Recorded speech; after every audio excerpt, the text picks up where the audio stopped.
umaga po. Ayoko po sana lumabas eh. Kasi si Bro G may promotion. Sanay akong tawagin maganda akong lalaki, pero hindi ako sanay tawagin na magandang lalaki ng iba. Mas makapal na mukha ako. Anyways, yun, we're still in the series of love. No? And yung sinimulan ni Pastor, no? Sinimulan si Pastora Sally and then si Bro G. And yun, kinakabahan na naman ako. Lagi na lang ako kinakabahan. Hindi na ako nasanay. Mas bakit pag nasasanay daw po? Sige po, let's pray po muna. Heavenly Father, God, we thank you, Lord God, for this great and wonderful morning, Lord God, the day that you have given to us, Lord God, experiencing, Lord God, your steadfast love, your mercy and grace, Panginoon, Lord God. Thank you, Lord God, for the love, Lord God, that you have given to each and every one of us, Panginoon, Lord God. And as we, Lord God, dive in, Lord God, sa inyong salita, Panginoon, Lord God, may your humility, Lord God, be upon your servant, Panginoon, Lord God. As I'm always saying, Lord God, I cannot fathom, Lord God, your minds, Panginoon, Lord God. Even, Lord God, lalayuan ko yung pag-aaral, Lord God, it's still, Lord God, it's still, Lord God, you who can explain it better, Panginoon, Lord God, Lord God.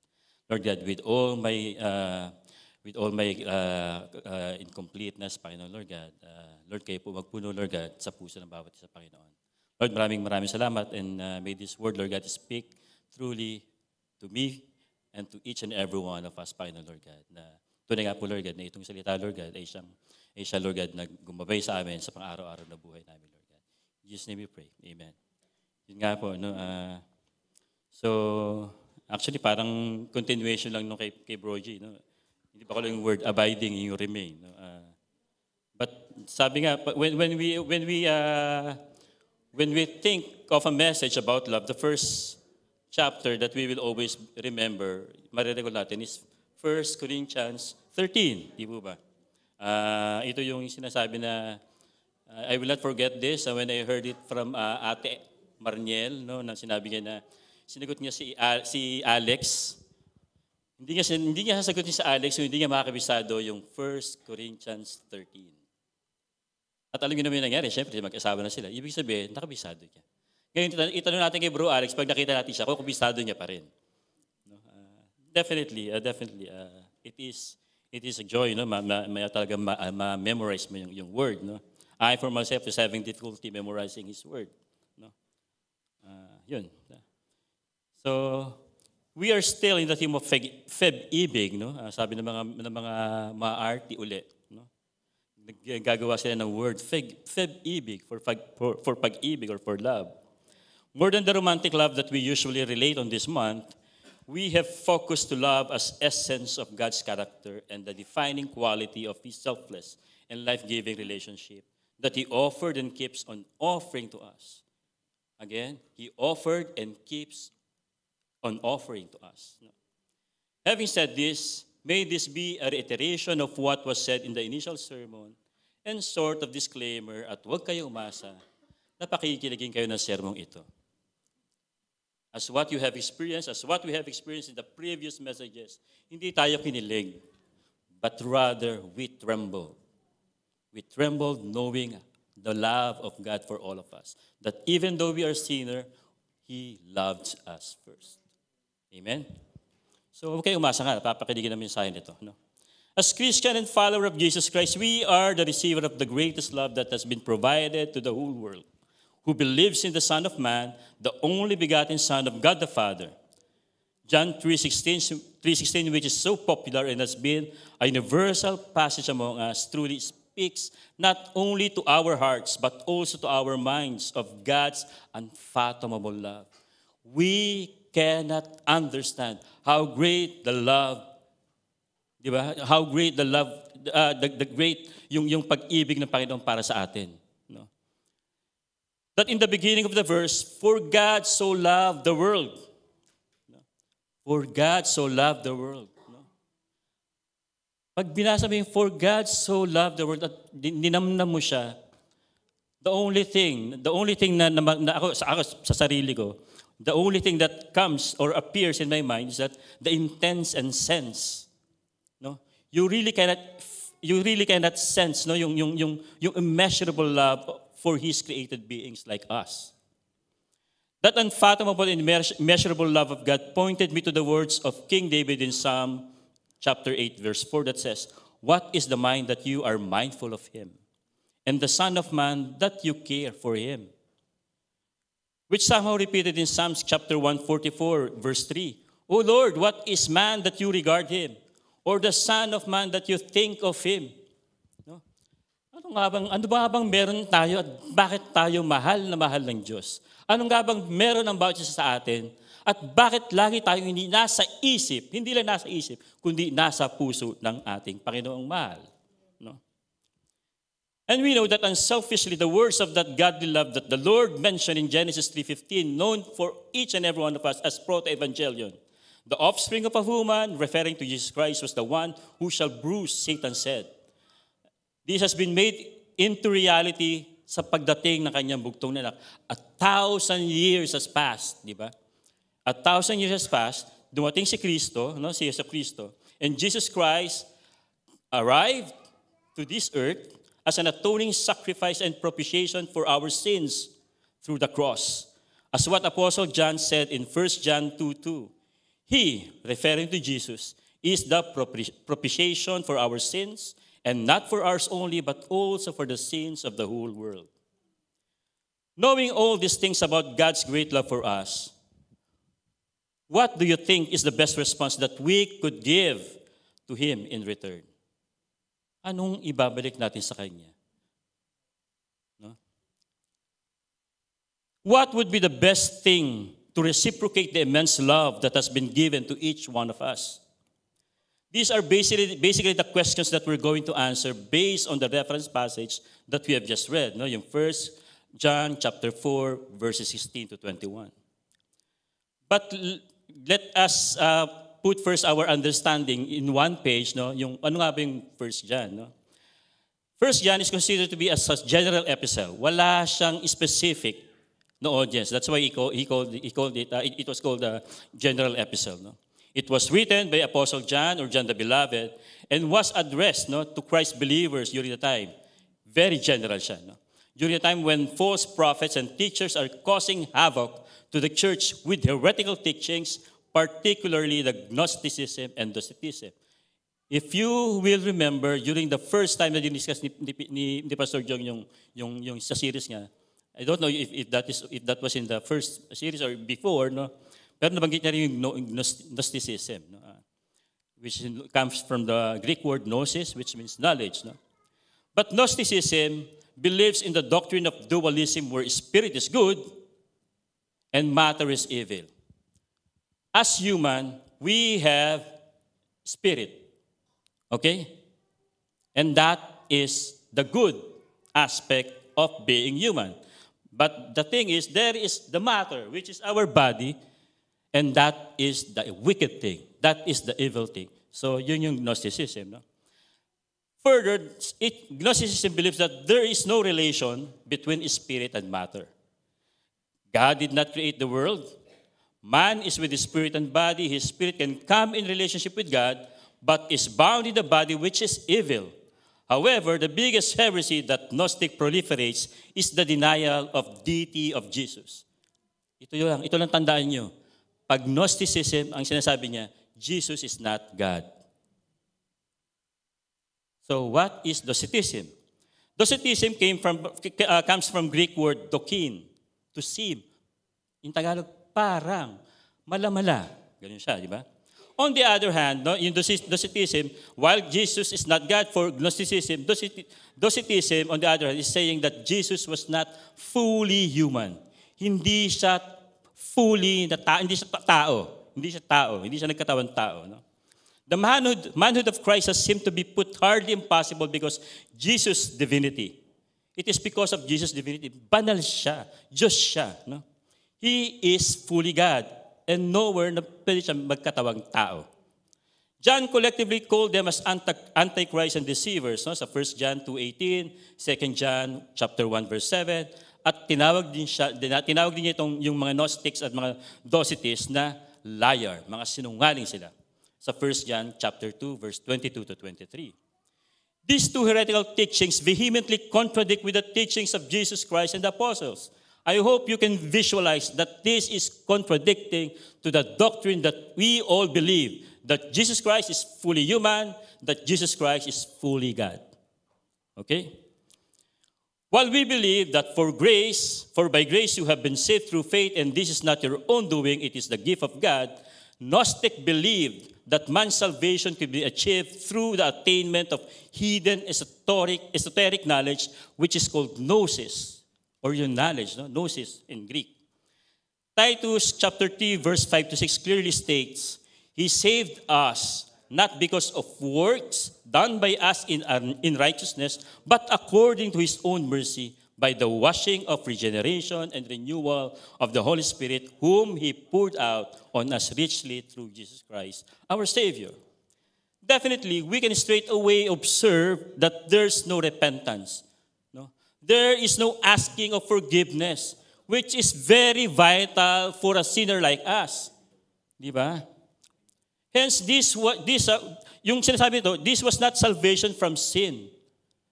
No, yung sinasabi nung mga Gnosis, no, ng mga Gnostics, saka yung Docetists, no? This was not salvation from sin, rather it was salvation from the inherently bad material, which is wicked and evil world. Yun sa Gnostic. No? Sa Docetism, on the other hand, which strongly denies Jesus coming in the flesh, that Jesus is fully human, no? It belies incarnation, crucifixion, resurrection, and ascension, which means that salvation through the cross is baseless. No? Ibig sabihin, yung sinasabi ng dalawang grupo na ito, ng mga heretical teachings ito, is definitely hindi katuruan na nanggaling kay Kristo at nanggaling sa mga apostles. But more than refuting, providing the believers with sound doctrine against the false teaching and heresy of false prophets and teachers, ang ginawa ni John, he highlighted practical advices about 3 L's. Yung life, light, and love. That if we study closely, this episode was only a reminder of what Jesus said to them sa mga disipulo ni Kristo. That Apostle John is now telling and proclaiming to the church of Ephesus. In one commentary, it says that 1 John is a one whole circle that could be divided into 2 hemispheres. The first being governed by the word, salita. And we know that word is logos, and it's also referring to Christ Jesus, right? The first being governed by the word, where there is life, light, and love. The other being dominated by the world, kamunduhan, no? Where lawlessness, lies, and lust dwells. This eventually leads us to choose whether to love the word or to love the world. That's why merong may isang yugto sa 1 John, no? Na sinasabi nga, do not love the world. No? But looking critically at these 2 options and choices, love is common for both. The love for world and the love for word. Di po ba? And if we're not cautious, we can deceive ourselves of easily loving the world more than loving the word. Mas mamahalin mo ang mundo kaysa ang salita ng Diyos. Masakit? Di ba totoo? It is easy to love the world more than loving the word. Hence, it is so important to note how Apostle John right away proclaimed the divine nature and human nature of Jesus Christ and his experience with Christ in the beginning of the letter.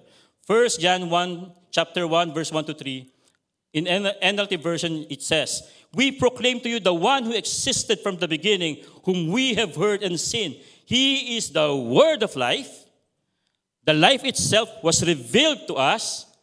Now we testify and proclaim to you that He is the one who is eternal life. He was with the Father and then He was revealed to us. Explaining how they enjoyed the fellowship that they've had with Christ Jesus. During the time na kasama niya si Kristo. Kasama niya na si Kristo. No? Not only that John put emphasis on the character of Jesus Christ, but also he stressed out the right response on the love that has been given to humankind by reciprocating it by loving others. 1 John chapter 1, verse 10 to 11. Whoever loves his brother abides in the light, and in him there is no cause for stumbling. But whoever hates his brother is in the darkness and walks in the darkness and does not know where he is going, because the darkness has blinded his eyes. One basic structure na meron si Apostle John in writing yung 1 John is contrasting. Pinakita niyo yung mga contrasting. Light and dark, love and hate, life and death. No? If you, actually, sa pag-prepare na message, nakailang ulit ko po siyang basahin. At sasabihin ko sa inyo, pag binasa niyo siya ng paulit-ulit, there will be a lot of things that you will learn from God. And there will also be a lot of things that you will learn from your own self. 1 John 3:11, for this is the message that you have heard from the beginning, that we should love one another. Sa 1 John 3:23, and this is His commandment, that we believe in the name of His Son, Jesus Christ, and love one another. 1 John 4:7-8, beloved, let us love one another, for love is from God, and whoever loves has been born of God and knows God. Anyone who does not love does not know God, because God is love. And the same theme of love continued in 1 John chapter 4, verse 11 to 12, and then verse 20 to 21. Na siyang passage din natin. No? Book of 1 John mentioned love more than 40 times. For instance, love was mentioned 46 times in ESV version, yung hinahawakan ko po ngayon. No? At yung 44 times sa New Living Translation. No? Making it the book in the Bible that speaks most about love. So kung susulat kayo ng love letter, mas maganda siguro kunin nyo dito. Pero it hurts, mga kapatid. It hurts. No? Mas magugustuhin nyo siguro sa 1 Corinthians 13. But of course, no, entire Bible speaks of God's profound love from Genesis to Revelation. Every book of the Bible speaks about God's immense love for all of us. And still, you will hear them singing, no? Ayun na, di ba? From Genesis to Revelation, ando na yung pag-ibig, eh. No? Pero mayroong isang foreigner, nagtanong siya, I want to know what love is. Tanong niya, sinagot niya. No? Sabi niya, di ba? I want to know what love is. Tapos sabi niya, I want you to show me. Di ba? Pero, some attempted to answer that questions of, I want to know what love is. Sabi ni John Denver, perhaps love. Perhaps love is like a resting place, a shelter from the storm. No? Nag-Jewit pa sa Linda Pavarotti. No? Pero, one thing that quite sure is nung sinagot siya ni John Lennon. Sabi ni John Lennon, love is real. Nakaka-relate kayo, no? Love is real, real is love. So yun, no? Yun talaga ang pinakakwento ng 1 John, no? Ng book of 1 John. So, but definitely, we will point our mind, our hearts, pag binasa natin ng 1 John, sa God is love. 1 John chapter 4, verse 16 says, so we have come to know and to believe the love that God has for us. God is love, and whoever abides in love abides in God, and God abides in him. That's the famous quote that can be oftentimes read and very normal to all people, whether believers or not. Define love. Love is God. God is love. No? Kahit di believers, sabihin yun. No? To say that God is love is to know and to believe the love that God has for us. It is clear in 1 John chapter 4, verse 8, anyone who does not love does not know God. We can never know the real meaning of love without knowing and believing God's love for us. Love will be an alien or foreign thing for a supposed and professing Christian if he or she doesn't know, doesn't believe on the love that God has given for him or her. I just want to say disclaimer. Hindi ko binabasa yung message, hindi ko ginawa yung message niya ito para sa inyo lang. This also speaks to me. Heavily. Especially, pag ako nakakita ko, yung parang di ba may makita kang kapatid na kapatid na, yung ngiti ko hanggang tenga na, pero yung ngiti niya hanggang dito lang. Parang naiilang akong, sasabihin ko, I love you, pero parang hindi ko magawa. Kasi parang awat na awat siyang umiti sa akin. Awat na awat siyang parang nararamdaman mo na parang, ayaw kitang kamayan. No?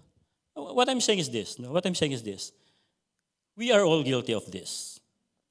When we speak about God's love and to reciprocate it to others, we are all guilty of this because sabi nga, pag chami-chami ko, okay lang.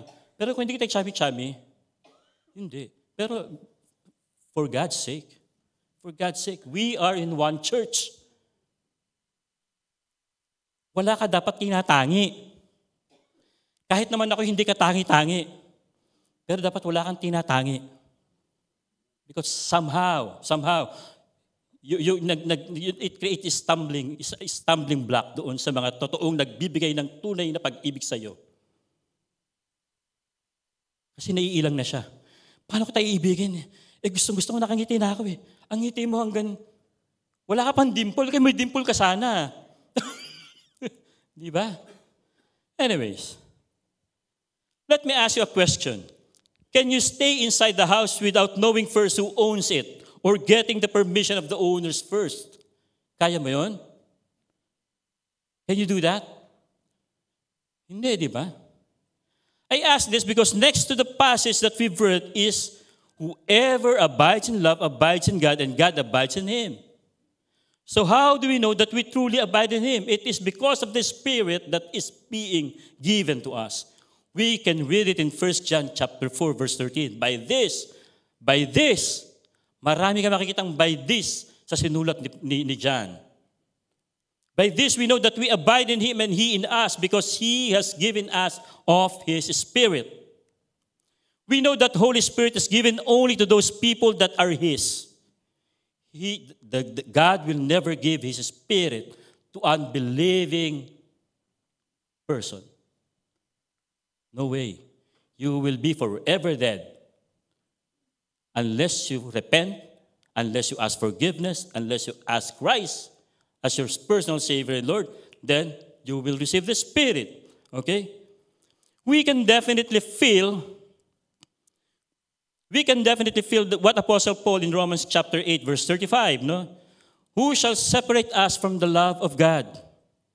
From the love of Christ? Shall tribulation or distress or persecution or famine or nakedness or danger or sword?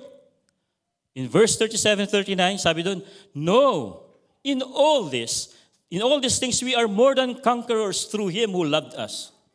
For I am sure that neither death, nor life, nor angels, nor rulers, nor things present, nor things to come, nor powers, nor heights, nor depth, nor anything else in all creation will be able to separate us from the love of God in Christ Jesus our Lord. Amazing, di ba? Napakaganda. And this is the verses, I think, the passage that Pastor Sally expounded on us. No? Therefore, our first response on God's love, as we come to know and believe God's love for us, we are to abide in him and in his love, which pictures a life that is deeply and truly immersed in God's love. Now, second point, yung God's perfected love. Alam niyo, nung binasa ko to, sabi nga, di ba, chapter sa verse 17 to 18, sabi, by this is love perfected with us, so that we may have confidence for the day of judgment, because as he is, so also are we in this world. There is no fear in love, but perfect love casts out fear, for fear has to do with punishment, and whoever fears has not been perfected in love. How many times does yung word na perfect na ulit-ulit? Basahin ko ulit. Hindi. Tatlong beses siya, no? Perfected, perfect, again, perfected. Pero come to think of it, medyo skandaloso yung passage. When I read it, the first thing na nag-appear sa isip ko, who am I to perfect God's love, where in fact, God's love is already perfect. Di ba? Assignment natin lahat yun. Hindi. Is it correct to say that love which comes from a perfect God needs to be perfected? Does the love that comes from a perfect God needs us to make it perfect? Kailangan niya ba tayo? Now, para maintindihan natin yung perfect, yung word na perfected, no, we have to go doon sa pinanggalingan niya. No? So, the word perfect or perfected appears 5 times in 1 John. In chapter 1, verse 5, but whoever keeps His word, in him truly the love of God is perfected. It appears 4 times in chapter 4. First in verse 12, no one has ever seen God. If we love one another, God abides in us, and His love is perfected in us. And then, sabi ko nga, 3 times sa verses 17 and 18. Whether we admit it or not, we are all longing to have a perfect love. All our relationships. No? Gusto natin, perfect siya. Gusto natin ang pag-ibig natin that we have is experiential siya na in heaven. Nasa cloud 9 ka palagi. No? But honestly, the perfect love that we all wanted cannot be found in our human relationships. It doesn't mean that we cannot have it or say we cannot find it, because perfect love is always ready and made available to us by God the Father through His only begotten Son, Jesus Christ. That is the perfect love. Does God needs us to make His perfect love perfect? So for us not to be bewildered or get confused by this passage, sabi nga, we need to understand the word perfect. No? It comes from the Greek word teleio, T-E-L-E-I-O-O, no? Which means maturity, complete, or whole. In the passage that we're studying, it is to be understood as teleio, which means perfectly perfected or completely complete. In other words, God wants to perfect in us His love for us and our love for Him. So how God's love is perfected in us? It is perfectly perfect or completely complete when we have confidence based on sa passage na binasa natin. God's perfect love gives us confidence in the day of judgment. This confidence is the work of the Holy Spirit in us when we have seen and testified that the Father has sent His Son to be the Savior of the world. No? Sa verse 14 of chapter 4, when we confess that Jesus is the Son of God, verse 15 of still chapter 4, and when we abide in love, we abide in God and God abides in us, verse 16 of chapter 4. Thus, a true and genuine believer has the confidence to say, fear not on the judgment day, for I affirm that my Savior is Jesus Christ, who is the Son of God, and I abide in not only in His love, but in Him as well, and He abides in me. That is the confidence that we have. With all these things, we can say to ourselves, I am not frightened, for I have the perfect love that casts out fear. Having no fear is having the confidence that resides in the perfect love of God, and not just in the mere theological knowledge. Hence, it is important to note what Apostle John said in 1 John 2:5. But whoever keeps His word, in him truly the love of God is perfected. Keeping His word means to abide in Him. We ought to walk in the same way in which He walked. Sabi sa 1 John chapter 2, verse 6. Just before Apostle John ends chapter 2, he reiterated the command of to abide in Him. In 1 John 2, chapter 2, verse 28, it says, and now little children abide in Him, so that when He appears, we may have confidence and not shrink from Him in shame at His coming. The command of to abide in Him is for us to have that confidence in God and to shout, Maranatha, our Lord comes, or our Lord is coming. That is the confidence that we can have. Lastly, to love in word or talk, but in deed and in truth. To love not in word or talk, but in deed and in truth. No, sabi sa 1 John chapter 3, verse 18. This short passage in 1 John 3, chapter 3, verse 18, give us confidence before God and that whatever we ask, we receive from Him. And John repeated this in closing his letter, no? In chapter 5, verse 40 to 15. And this is the confidence that we have toward Him, that if we ask anything according to His will, He hears us. And if we know that He hears us in whatever we ask, we know that we have the request that we have asked of Him. As we go along, sa last message, mas makikita pa natin mamaya kung paano yung love got perfected in us. The love of God that is perfect is being perfected by His people, by His children. But for now, let us say, sa God is love, no? So how, knowing that God is love, so how are we going to respond to God's perfect love? Let us put our confidence in the work of the Holy Spirit and to keep His word or commandments. So that is basically the response that that Apostle John wants us to have. No? Putting our confidence in the work of the Holy Spirit and to keep His word or His commandments, God's commandments. No? So, we're now in the last three passages, verses 19 to 21, that says, we love because He first loved us. If anyone says, I love God and hates his brother, he is a liar. For he who does not love his brother whom he has seen cannot love God whom he has not seen. And this commandment we have from Him, whoever loves God must also love his brother. Again, sabi ko nga, as I prepare this message, nung pinag-aaralan ko siya, mahirap, and you know, honestly, the most difficult topic that I could, na ipiprepare ko is tungkol sa pag-ibig. Sinabi ko yung kagabi kay sa asawa ko, kay Minette, sabi ko, lika-lakad tayo. Bili tayo ng shistawok. Para naglakad kami, sinishare ko sa kanya na parang it is very easy for you it is very easy for me to prepare a message about discipleship before Great Commission, about Great Commission, etc. But you know, preparing a message about love is really, really very difficult. Hindi ko lang to sinabi kay Minette. Sinabi ko rin to doon kay Jean. When we're having our breakfast or lunch yata, no? Talagang hirap, no?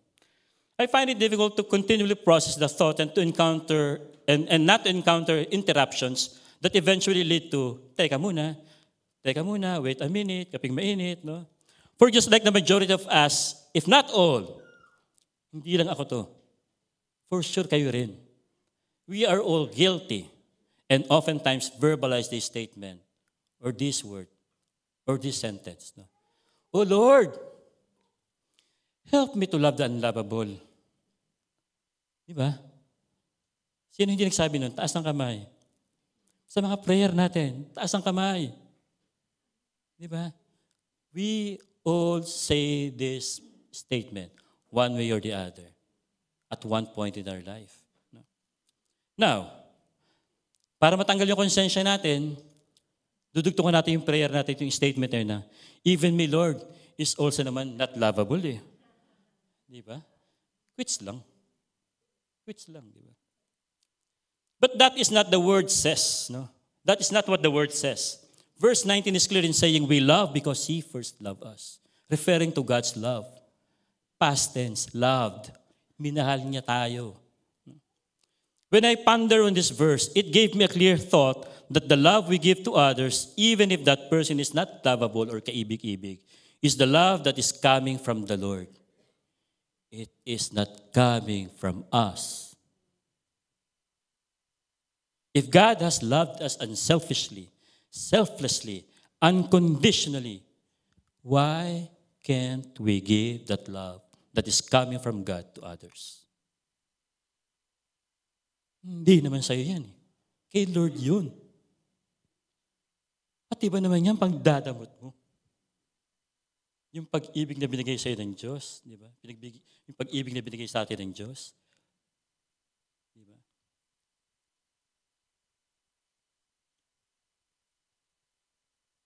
Verse 19 that speaks about God loving us first is very foundational. It gives us the foundation of love that we ought to give to others. Hindi nga tayo basta inutusan ng love God, love yourself as you love your neighbors. Love your neighbor as you love yourself, di ba? Hindi nga sinabi yun. Bakit? Sabi nga, yung sinasabi ng verse 19 is very foundational. It gives us the foundation of love that we ought to give to others. It establishes the fact that we can only love others because of the love of God that was first given to us. This verse establishes the experiential aspect of love by saying, how are we going to love others if we were not able to taste and see or experience God's love for us? Kaya mo siya ibibigay kasi mayroong binigay sa atin ng Diyos. Di ba? 1 John chapter 4:7-8 is clear in saying, Beloved, let us love one another, for love is from God, and whoever loves has been born of God and knows God. Anyone who does not love does not know God, because God is love. So let's make things clear about this, no? Pag binasa niyo yung sinabi, Beloved, let us love one another, for love is from God, and whoever loves has been born of God and knows God. Sasabihin ko sa inyo, yung pag-ibig na ibibigay natin sa kapwa-tao natin, hindi lahat hindi nanggaling sa inyo. Bakit? Di ba? Sabi niya dito, the love that we ought to give is not from ours. It is from God. It is born of God, and it is the fruit of knowing God. Nasaan ka doon? Nasaan tayo doon? Wala. Di ba? Lahat nang galing sa Diyos. Tapos ang yabang-yabang natin. Di ba? Further, the love being commanded to us to give to others is the manifestation of God's love when God the Father sacrificially gave Jesus Christ, His Son, to be the propitiation for our sins. Sabi na sa 1 John chapter 4, verse 9-10. Di ba? Napaka-amazing. Amazing love, no? If I may read it di ba sabi, I want to know what love is. May sagot naman si John. Sabi nga dito sa chapter 3, verses 14-16. Sabi niya, we know that we have passed out of death into life because we love the brothers. Whoever does not love abides in death. Verse 15, everyone who hates his brother is a murderer. And you know that no murderer has eternal life abiding in him. Chapter 16, verse 16. Dito na yun. Ano yung love? By this we know love, that He laid down His life for us. We ought to lay down our lives for the brothers. Yun ang love. Di ba? Whenever we talk about love, let us not forget to point, to direct our attention, to direct our hearts and mind doon sa cross. Because that is the greatest love of all. Hindi yung kanta ni Whitney Houston, na kinanta ni Bro G. No? Knowing the lavish love of God for us, we should be shouting and be able to demonstrate it to others. Dapat nag-i-illuminate sa atin yun. Wala naman sa pagmumukha yun eh.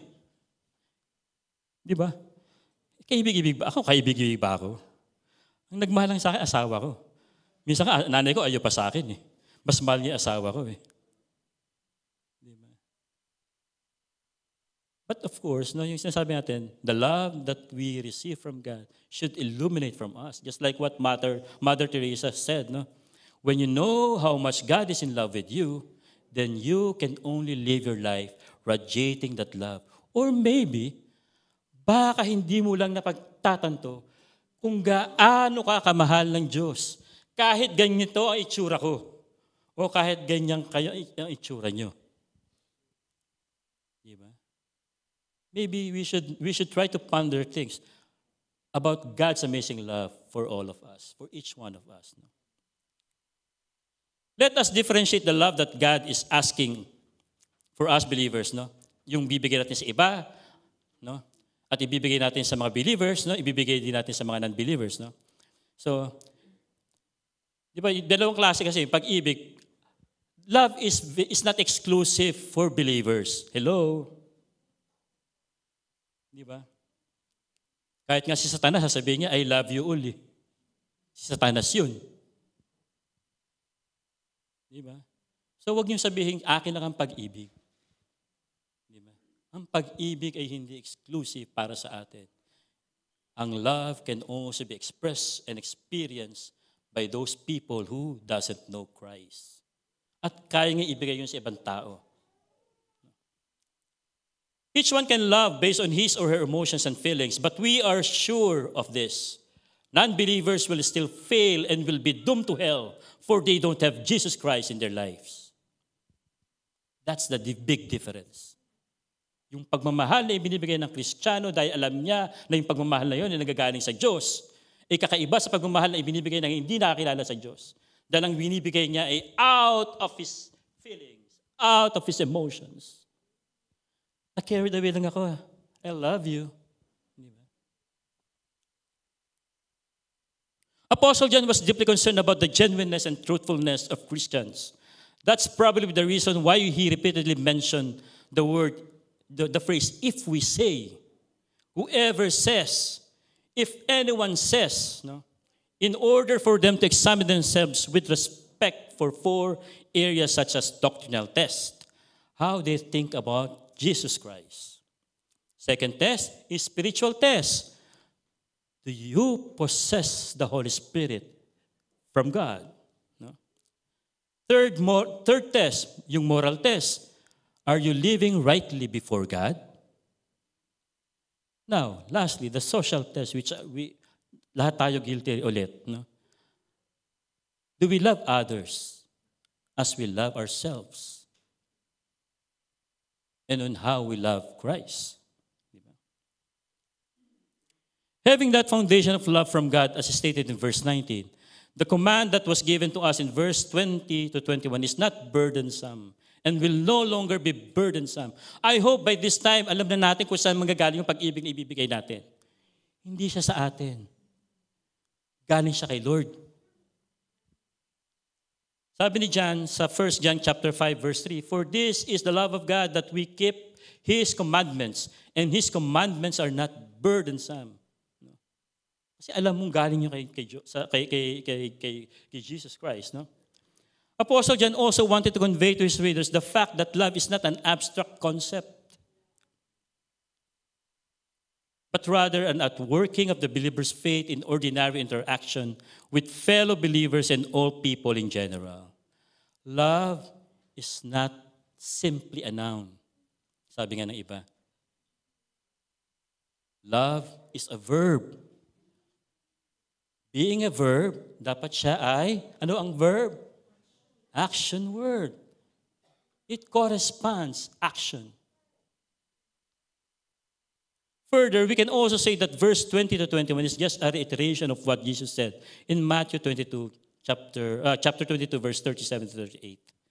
And he said to him, you shall love the Lord your God with all your hearts and with all your soul and with all your mind. This is the great first commandment. And the second is like it. You shall love your neighbor as yourself. Ako dati, ang aking scapegoat, di ba sabi nga, love your neighbor as yourself. Ang sinasabi ko, hanggang dyan lang ibibigay ko sa yung pagmamahal. Kasi hindi ko rin naman mahal ang sarili ko eh. Di ba? Just simply a scapegoat. No? Para lang mabawasan yung guilt feeling ko. Pero what I'm saying is incorrect. Hindi siya tama. No? To love God is to love others. To love others is to love God. Are we the sheep on the right side of a king in Matthew 25, who are to be blessed by his Father, who will inherit the prepared kingdom from the foundation of the world? Or are we the goats on the left side of the king, who are to be cursed into the eternal fire, prepared for the devil and his angels? Di ba ito yung chapter sa Matthew.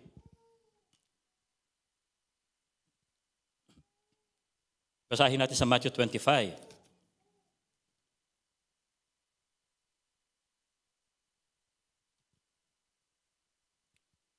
Nung piniprepare ko, sabi ko, Lord, ano yung mga dapat na ginagawa namin? No? Meron naman siya sinabi sa Matthew 25. Di ba? Ito yung during the final, the judgment, no? the final judgment. No? Sabi sa, sandali siya sinulat kasi. Kita mo, nanginginig ko para kang mabubulot ng balota. And the winner is...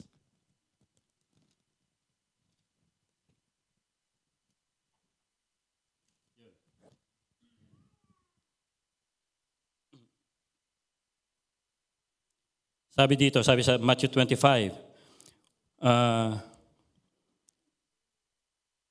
when the Son of Man comes in his glory and all the angels with him, then he will sit on his glorious throne. Before him will be gathered all the nations, and he will separate people from one another as the shepherd separates the sheep from the goats. And he will place the sheep on his right, but the goats on the left.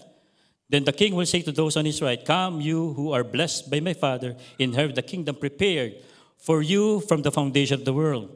For I was hungry, ito yon. For I was hungry, and you gave me food. I was thirsty, and you gave me drink. I was a stranger, and you welcomed me. I was naked, and you clothed me. I was sick, and you visited me. I was in prison, and you came to me. Then the righteous will answer him, saying, Lord, when did we see you hungry and feed you, or thirsty and give you drinks? And when did we see you a stranger and welcome you, or naked and clothe you? And when did we see you sick or in prison and visit you? And the king will answer them, truly, I say to you, as you did it to the one of the least of these my brothers, you did it to me.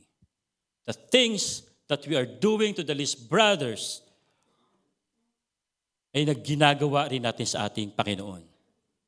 So when we do things, it is not a show-off that we are kind. Especially pag may nakakita kung paano ka kabait.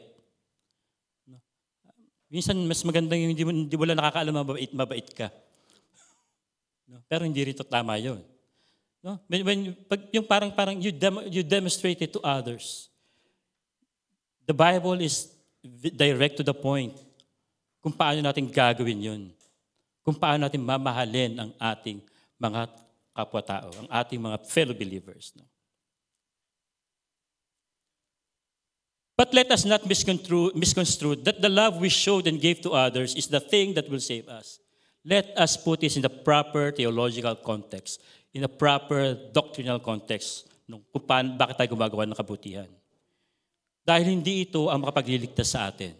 It is definitely not.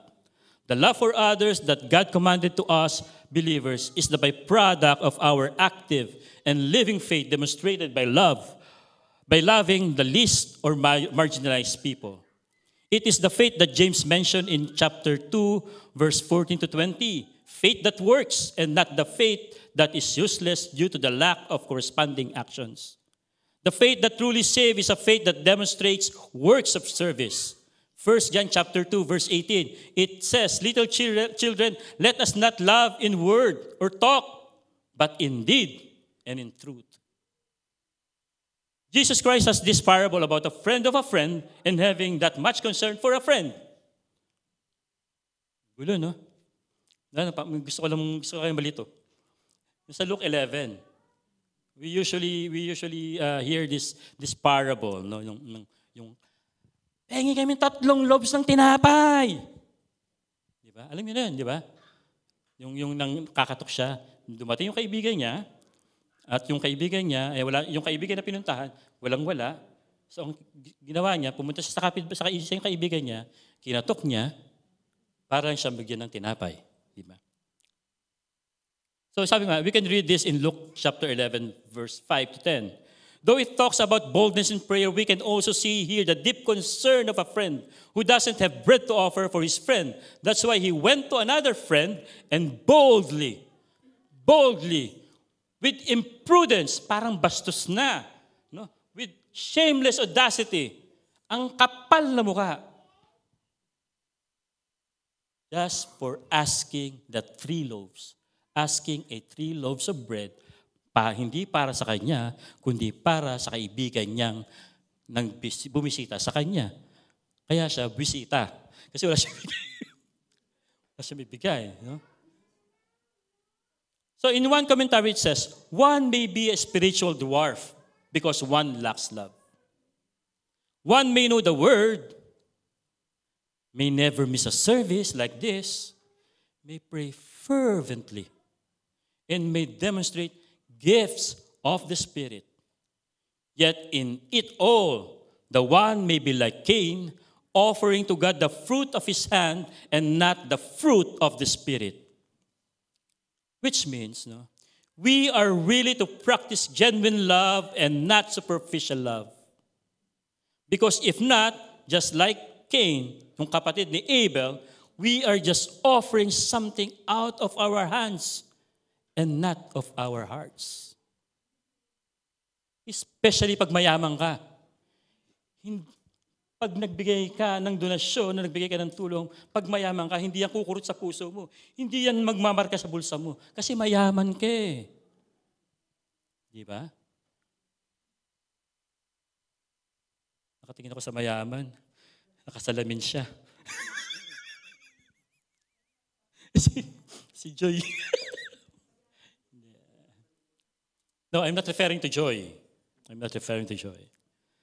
Ni-refer ko lang mayaman siya. Yun lang. Saka mabait yan. I know her heart very well. Pag hingi ka, bibigyan ka niya talaga. No. So, yung sinasabi nga, pag nagbigay ka, di ba? When it hurts, it pains. Di ba? Pag magbibigay ka, nagbigay ako ng 100 o ng 50. Lord, ito lang yung pera ko, pero bibigay ko sa Kanya. Di ba? To love and not to love others, live God's perfect love in great commandment, unfulfilled, unaccomplished, and incomplete. Paano natin ipa-perfect ang love?